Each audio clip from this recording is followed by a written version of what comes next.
Okay, let's try it again. Do it. I love it. Okay, ready for the finger? There you go. We are. No, I love it. Together. I'm gonna say it too.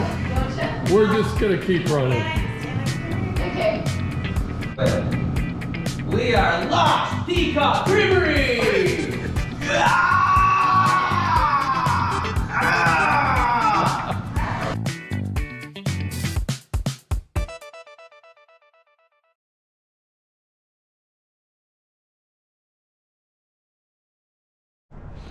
Okay, Matt and Rachel are busy doing the endless to-do list, so they've sent in the B team. This is Grandma Bev, and I am Grandpa Bill, and today we're going to talk about our Hugelkultur project. Bev, take it away. So what we have here is the end of the orchard, and we've cordoned it off from the chickens so that they don't destroy everything. And we're trying to create a pond using a hugelkultur also. And a hugelkultur is has been around for hundreds and thousands of years, possibly, based on what the research I've done. So basically, there's many ways to do it, but what we've done is we dug a hole into the ground, not too deep, maybe 1.5 feet, and then we started piling green wood in it first, and then compost and different soils depending on what we've dug up. What we have is sandy, rocky, clay-filled soil, so we have to mix it with a lot of wood shavings and green wood and green stuff, so that it's not all solid mud and muck. So we have added any donated plant life. We have added dry wood. We've added all the weeds that we wanted, all our flowers from our butterfly garden that Bill is creating. So a monarch butterfly garden is going to be on this side of the hugelkultur, and the flowers that we planted grew like crazy. So we're trying to create a pollinator garden also. And those rocks right there were already there, love them, along with the fern that we're trying to save. But we're going to pile this pretty high, and then we're going to plant on it so that we don't have to lean over and pick up our vegetables, and we won't be tilling it or anything because we're going to leave the hugelkultur how it is. And what it does is, as plant life breaks down, it creates more microbes, more mycorrhizals, and just creates a really healthy place for all sorts of critters to grow.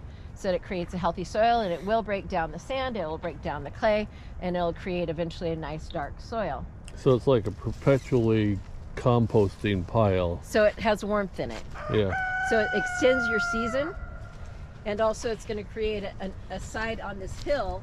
It's going to create one side of the pond. So This is the back. This is the back side. We put logs to stop the runoff of dirt, and then we're just going to fill in from the logs to here, and eventually, what, 4 feet high? I would say 4 feet high, yes. And then we just continually plant on the mound. All right, keep going. It's all fun and games talking about making a hugelkultur, but this is the reality of making a hugelkultur. Endless shoveling and piling and adjusting, and yeah, I didn't want to romanticize it to the point where you thought this was easy. Now, it would help if I wasn't as old as I am, but it would still be work. All right. So right now we're digging it out to where we have, we're going to try to have at least 6 feet deep in the deepest end, so that the pond will actually eventually form its own healthy system. So we'll put plants in it, we'll tamp it down with a tamper to create a solid mass, and then put in some bentonite clay to seal it even more. And then we'll have a pond, and the pond won't be a really healthy pond until it settles in. It might take 1-2 years, but we'll add to it what we can with plant life, and frogs will eventually be in here pretty soon, because we have the wetlands over there that are so loaded with frogs that you have to cover your ears if you're there in the spring. So they will come up, and they will also add to the biomass and the life that's going to be in the pond. So this is our hugelkultur. We're experimenting with this, mixing it with the pond, and the pond will also create more nutrients for the ground. So we're going to see how it goes. And then it's an ever-growing environment, because we've got the monarch butterfly garden here, and then all the fruit trees, which we'll talk about in another video about the orchard. But hopefully this becomes a living environment. A bright living environment that has a lot of biodiversity with the plant life, cut flowers that we can make some money off of them, and it'll also help with the native pollinators, and including some of the some bats and that live on the property, and all sorts of critters that we only see at night. Yeah, it should be a really healthy, amazing,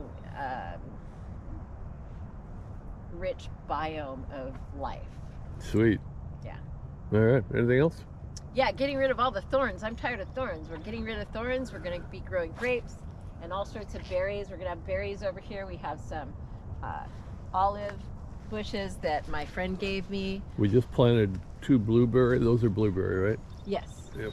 Yeah, and we had to line the bottom of the blueberry bushes with some type of gravel. So we just use rocks in the area, because there's so much clay. Blueberries like water, but they don't want their roots always soaked in water. So you don't want to have it in a bog. So we needed to help with that by creating a bigger hole, a lot of gravel at the bottom, and then we added some good soil rather than this, which is clay and sand. Okay. Anything else? Have any questions? Go ahead, ask them below. Yeah. Like, subscribe. That's actually what Toby is saying right now. Like and subscribe to the channel. Ask your questions below. Hugelkultur is an established way of growing in Europe and other countries. And it has been that way for years. Yeah, for literally probably thousands of years. I think you were right. So there you go. Ask your questions in the comments down below. Beverly. It could be the Mima Mounds. Could be Hugelkulturs. They still don't know. All right. Bye.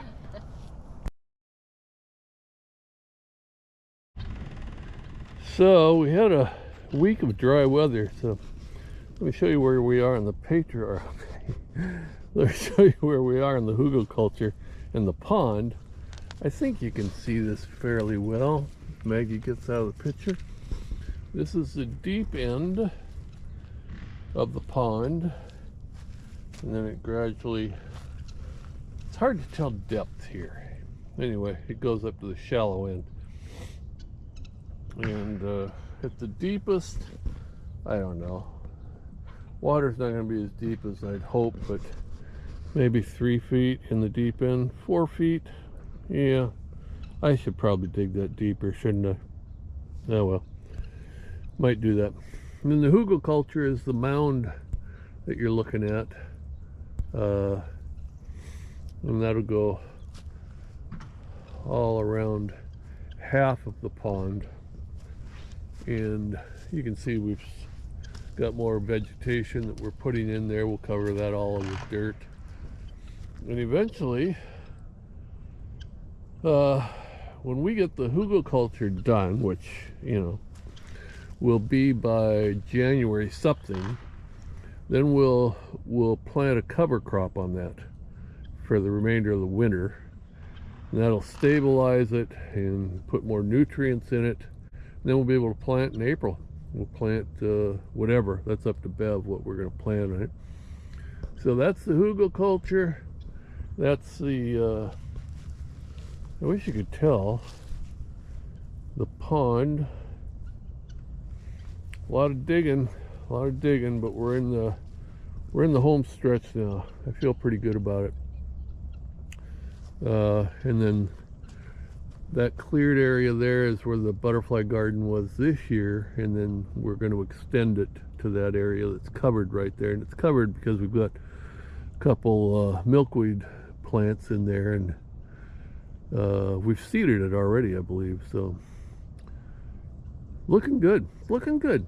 I feel good about this. This is going to be a great pond. Now the pond is not going to hold water on its own, although we'll test it. But eventually we're going to have to put bentonite clay. We'll sprinkle a layer of bentonite clay through the whole pond, and then the bentonite clay, it's like a powder, but it expands, and then it seals. It'll seal the whole thing in, and it'll hold water. So we're looking pretty good. That's it. Bye. Okay. Thanks for watching.